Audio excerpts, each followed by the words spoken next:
Kitalo basatu bafiidewo Frolence Nampijja Bambi Kitalo ku side ye kyebamukoze kikanga so nga Bibiino atabuse kosa ne taata we mbanyiza ku Fadi TV UG ngenda kusaba subscribing ate ompereka video kwegamba ompere video no like eyongere okutambula ate ozagalinga following Fadi TV UG mbani updates ezina value buli kade kwa updates eziko update nga ezijja okugasa mbana byo buli kade buli saa ngenda kusaba subscribing ate olakinge video ntandise ne Bibiino kosa ne kitaawe bano batawuse bavudde ne bagamba tata Bibiino agambye tayagala muntu yenna asinikira ku mwana we mannyo agambye tayagala muntu yenna agamba atambulira ku mwana we baleke mwana we akole byonna byakola ono atabukidde Ministry of Internal Affairs wabula engeri gy'abatabukiddemu ng'atyatyamukko nga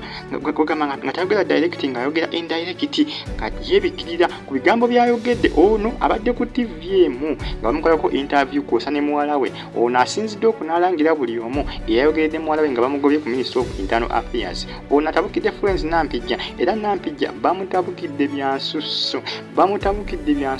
ne bagamba bagenda kugenda ku BBS the final bafuukula nga bawumuzaamuko Nampijja Frolence so Bibiino gisebo ne kitaawe bagambye bagenda fuukula nga bagenda ku BBS the final bawumuzeemuko Frolence Nampijja amale ennaku nga takola olw'ensonga nti engeri gyayogereddemu muwala we yabadde nga emutyoboona mukosa n'okumwogerera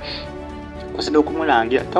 watawa Bibiino bwati bwagambye ono agambye olunaku olw'enkya bagenda ku BBS the final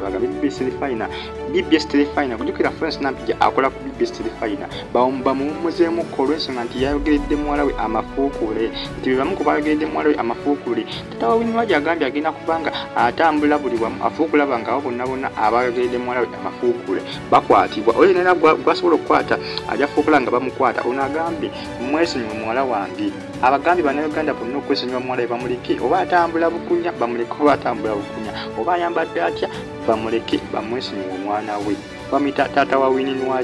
akanwagi wini kitaawe atabuse agambye oyo naye yayogeredde muwala we amafuukule agenda kufuukula banga bamukangavula wabula kisimanyi anagera ne ku Ministry of Internal Affairs nabo ne babakangavula simanyi awo naye ndabanga yeerimba naye ng'agambye mbu agenda ku BBS the final oba badde asaaga tewali amaanyi naye ng'agambye agenda ku BBS the final afuukulaba nga gundi Frolence Nampijja bamuwumuzaamuko olw'ensonga nti yayogeredde muwala we amafuukule ye taata wa Bibiino bw'atyo bw'atabuse agambye atabuse ku luno agenda fuukulaba nga bonna abayogeredde muwala we amafuukule bakangavulwa essaawa zino ge mawulire agatrending ennyo ku mitimbagano wali ku mukutu gwa Facebook agataata wa Bibiino kubanga atabukidde abo bonna abasikedde muwala we jjukira muwala we yagobedde olunaku olw'eggulu ndowooza ku lunaku lwakoosa ggulo yagobeddwa ku Ministry of Internal Affairs era akatambi katwenze nnyo ku social media akalaga muwala we nga bamufuutula abasirikale ku Ministry of Internal Affairs ng'ayambadde ng'ayambadde akapale kampi kosa n'olu-t-shirt naye ng'akapale kampi nga kiraga ennyamba gy'adde ayambadde yabadde tewuisa kitiibwa kubanga agenda ku Ministry of Internal Affairs era ono yafuutuddwa nga bukyalaba so nga tine Frolence Nampijja jjukira mbagambye Nampijja tata wa Bibiino agambye agenda ku BBS the final afuukula nga bawumuzaamuko Nampijja bamwemuko kaalivu amale ebbanga takola olw'ensonga nti yatyobodde muwala we agambye yatyobodde muwala we yakakanya ku TV jjukira TV live abantu bangi nnyo nakakano oku n'atyobola muwala we ng'amwogirira amafuukuule ono agambye muwala we yalaze muwala we Bibiino ettima eritabangawo ate nga tata wa Frolence Nampijja tawa Bibiino ategeeza nti Frolence Nampijja ono abadde amwagala nnyo olw'ensonga nti abadde aweza bulungi pulogulaamu ye eyatisha kyaki naye agambye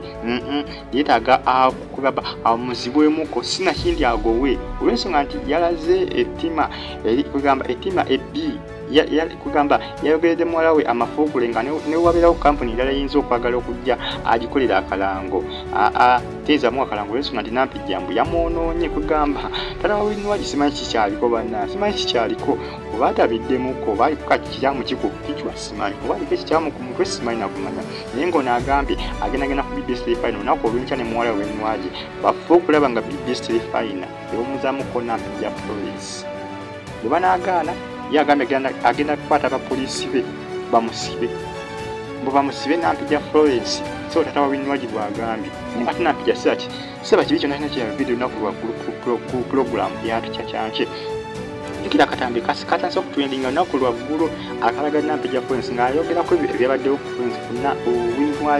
okubanga yagobeddwa ku 10 esokuyitano affairs Nampijja agambye Winwaji uyantegedde nti agenda eyo yandiyambadde ekiteeteeyi kubanga yategedde nti agenda abantu bagenda okugenda w'abantu bakulu bantu babitiibwa yandigenza ayambadde ekiteeteeyi n'ate yagenza ayambadde obupalepale yagenza ayambadde olusaatisaati kugamba ate taata wa Winwaji yabigyemu ate entondo yalabye nga Nampijja eyabadde alangira mwalawe kwosana kumuggolera amafuukuule so kati na accident eguddeyo sadi ze Nakawa ku Nakawa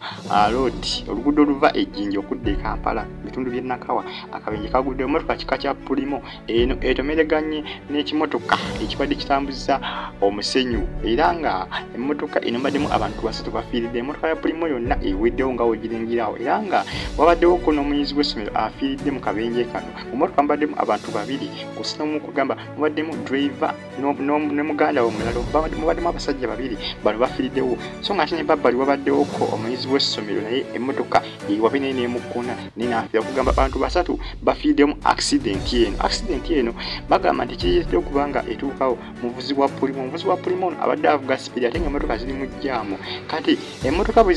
zitambuddemu katono ate ye agamba alinnya bulinnya muliro avuze sipiidi nnyo kati yeekanze atomereganye n'ekimotoka ekibadde kitambuza omuzinyi lw'ensonga nti abadde avuga sipiidi ate nga emmotoka ziri mu jjaamu